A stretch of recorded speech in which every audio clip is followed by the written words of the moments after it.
अब पूरे देश में ये चिंता मची हुई है कि कुलदीप सिंह सेंगर बाहर निकलने के बाद उस लड़की को डराएगा, धमकाएगा। जो भी इंटरिम राहत, इंटरिम ऑर्डर दिया है वो दिल्ली हाई कोर्ट ने दिया है और जवाब सरकार से मांगा जा रहा है।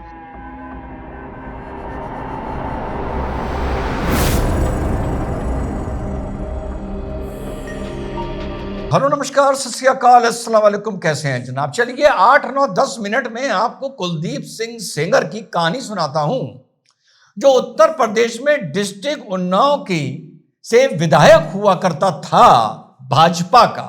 उस पर जो घिनौने और गंभीर आरोप लगे थे और फिलहाल इतना बवाल मचा हुआ है कि दिल्ली में हाईकोर्ट के सामने धरना प्रदर्शन हो गए हैं कि एक इंटरिम राहत कुलदीप सिंह सेंगर को मिल गई है। एक बलात्कार के मामले में हाई कोर्ट ने ये राहत देते हुए, जो सेक्शन 389 सीआरपीसी में जब आपकी सजा के खिलाफ आप अपील में जाते हैं और अपील पेंडिंग होती है, जो आम तौर पर दे दी जाती है, उस पर खासा बवाल मचा हुआ है और सरकार को घेरा जा रहा है। जो भी इंटरिम राहत, इंटरिम ऑर्डर दिया है वो दिल्ली हाई कोर्ट ने दिया है और जवाब सरकार से मांगा जा रहा है। सरकार कोई गलत फैसला करती है तो लोग हाई कोर्ट, सुप्रीम कोर्ट जाते हैं।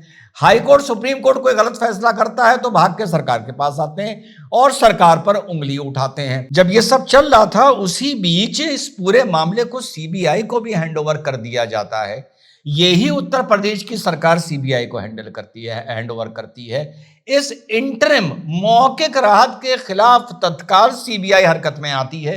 सीबीआई इस राहत के विरोध में सुप्रीम कोर्ट मूव कर रही है और इससे ज्यादा सरकार क्या करे यार। इकोसिस्टम ये क्रिएट किया जाता है कि आप कह देंगे कि हमारे दबाव के चलते सरकार मजबूरी में सुप्रीम कोर्ट गई। हाई कोर्ट ने कुलदीप सिंह सेंगर को बेल देते हुए ये शर्तें लगाई हैं कि जहां पर भी वो पीड़िता लड़की दिल्ली में रह रही है, उसके आप 5 किलोमीटर के आसपास नहीं आएंगे, डराएंगे, धमकाएंगे नहीं, दिल्ली नहीं छोड़ेंगे, वगैरह वगैरह। और अगर आपने ऐसा किया तो आपकी जो बेल दी गई है, टेम्परेरी रिलीफ है, जब तक आपकी अपील पेंडिंग है, इसको खारिज कर दिया जाएगा। अब पूरे देश में ये चिंता मची हुई है कि कुलदीप सिंह सेंगर बाहर निकलने के बाद उस लड़की को डराएगा, धमकाएगा, उसे परेशान करेगा। अरे भाई, इस बेल के बाद भी कुलदीप सिंह सेंगर बाहर छूट के नहीं आ रहा है यार। इस पूरे मीडिया और सोशल मीडिया को हो क्या गया है। इस मुकदमे के अलावा, जो संक्षेप में मैं अभी आपको बताऊंगा, कुलदीप पर एक कत्ल का और मुकदमा चल रहा है। क्रिमिनल कॉन्स्पिरेसी इन मर्डर का चल रहा है। किसके मर्डर का? इसी लड़की के पिताजी का, जिसमें उसको 10 साल की सजा हुई है। तो इस बेल के बाद भी कुलदीप जेल से बाहर निकल के नहीं आ रहा है। एआई से लोगों ने फोटो बना दी कि कुलदीप बाहर निकल के आया है और उसको मिठाई खिलाई जा रही है और लोग पीछे भाजपा का झंडा लिए खड़े हैं। सच बात, पता नहीं मीडिया, सोशल मीडिया को क्या हो गया है, नहीं दिखाते माहौल बनाने के लिए। तो किस्सा ये 2017 का है साथियों, बहुत चर्चित किस्सा है। जून 10 से लेकर जून 20 तक एक आरोप लगता है बाहुबली विधायक भाजपा का, उस टाइम हुआ करता था, बाद में इसको सस्पेंड कर दिया गया था, कि इसने एक नाबालिग लड़की के अपने घर पर बलात्कार किया और करवाया और गैंगरेप का। उसके बाद मामला यहां नहीं रुकता। लड़की जब ये बात बताती है और उसका परिवार लड़ाई शुरू करता है, तो उनको उत्पीड़न करने के भी बहुत किस्से साथियों उत्तर प्रदेश में सामने आए थे। लड़की के परिवार वालों पर भी मुकदमे लिख दिए गए थे, लड़की के बाप पर मुकदमा लिख दिया गया था।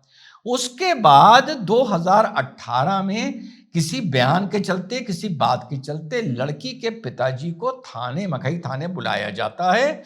वहां पर कुलदीप सिंह सेंगर का भाई भी था। वहां पर कहा सुनी होती है और कुलदीप सिंह सेंगर के गुर्गे लड़की के पिता की मार मारकर हत्या कर देते हैं। ये एक्चुअल किस्सा है। उसके बाद 2019 में कोई महेंद्र सिंह इसके वकील हुआ करते थे।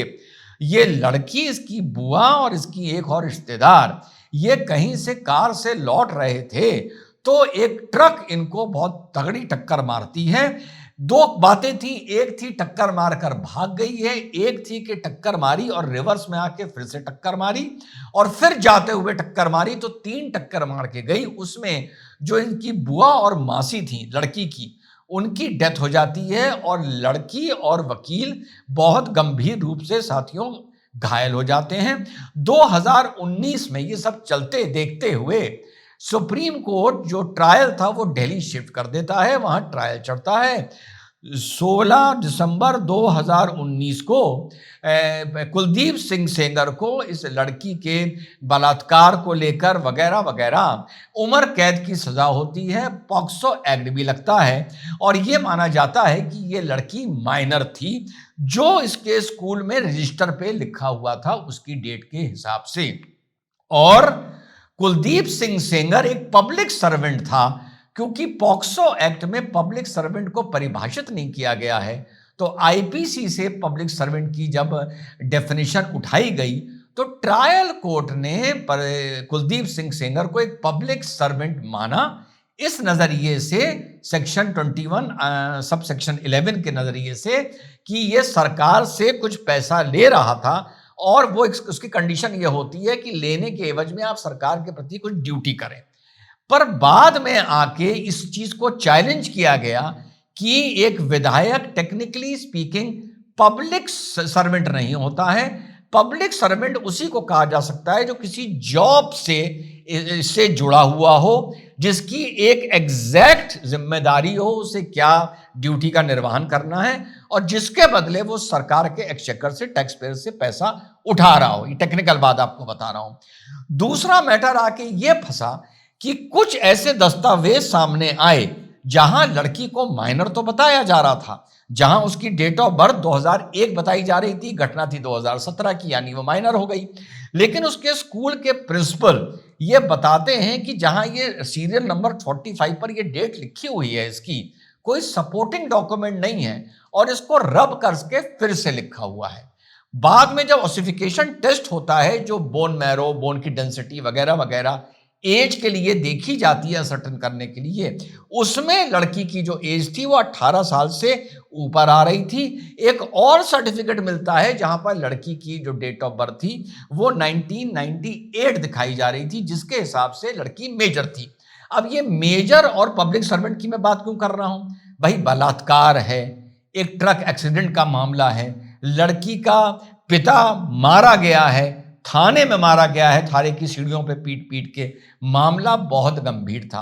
पर ये टेक्निकल चीज मैं पब्लिक सर्वेंट की आपको इस मारे बता रहा हूं और एज की इस मारे बता रहा हूं कि दिल्ली हाई कोर्ट में इसी बिंदुओं पर फिर से आर्गुमेंट हुआ है। सेक्शन 389 में एक इंटरिम मौखिक राहत कुलदीप सिंह सेंगर को मिली है और वो तभी मिलती है जब प्राइमा फेसाई ये नजर आता है कोर्ट को कि अब इनकी जो स्थिति है वो किसी गवाह को परेशान करने की नहीं है, क्योंकि सारा प्रोसीजर पहले हो चुका है, और दूसरा ये देश छोड़कर भागेंगे नहीं वगैरह वगैरह, जो भी उनकी जमानतें वहां पर दी गई हों। लेकिन मुख्य बिंदु ये है इस पूरे बवाल का, जो दिल्ली हाई कोर्ट के सामने धरना प्रदर्शन हो रहा है, कि यस, मानसिक तौर पर एक मैसेज सामाजिक तौर पर गलत जा सकता है कि आपको बेल मिल गई इतने संगीन अपराध में लिप्त होने के बाद। लेकिन बस ये वीडियो इसीलिए बना रहा हूं, जो सब कह रहे हैं कि लड़की की जान को खतरा है, लड़की की जान को खतरा है, अरे भैया, बेल मिलने के बाद भी सेंगर जेल से नहीं छूट रहा है।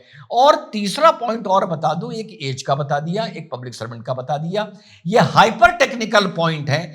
बलात्कार के मामले ऐसे अगर आप पब्लिक सर्वेंट हैं या लड़की माइनर है, उसको एग्रीवेट कर देते हैं और घातक बना देते हैं। पर इसका मतलब यह नहीं कि अगर आप पब्लिक सर्वेंट नहीं हैं या लड़की 18 साल से बड़ी है तो बलात्कार कोई छोटा अपराध है।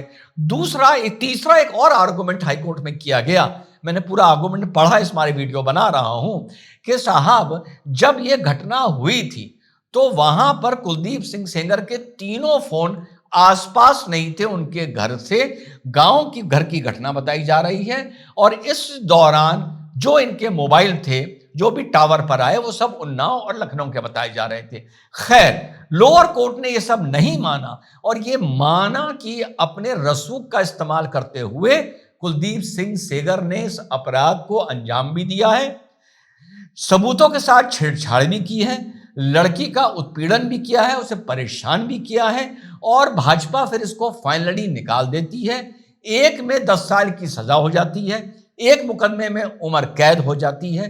389 के चलते जो छोड़ा गया है, इसमें आमतौर पे कैदी छोड़े जाते हैं। अगर ये कुलदीप सिंह सेंगर ना होता तो कब छूट के बाहर निकल जाता, किसी को प्रॉब्लम नहीं होती। लेकिन कभी कभी रसूखदार आदमी को ऐसे मामलों में फायदा भी होता है तो नुकसान भी होता है। तो बहुत चर्चित बवाल है ये उत्तर प्रदेश का, लखनऊ का, इसको हम लोगों ने बहुत फॉलो किया है।